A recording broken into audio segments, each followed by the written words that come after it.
the way you start out with this, about 4 Roma tomatoes sliced.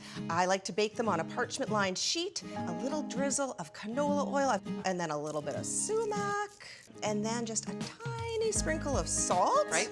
So those roast for about 30 minutes at 375 degrees or until they look nice and wilted.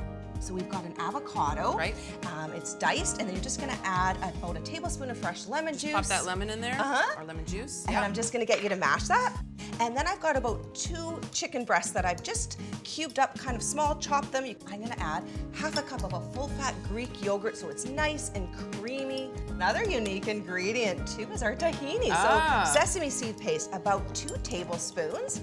And then we've got about half of a fresh chopped garlic clove. I am gonna layer some of the chicken on there. We have got a tray of our roasted sumac tomatoes. I mean, these are delicious, but these are also a healthy meal.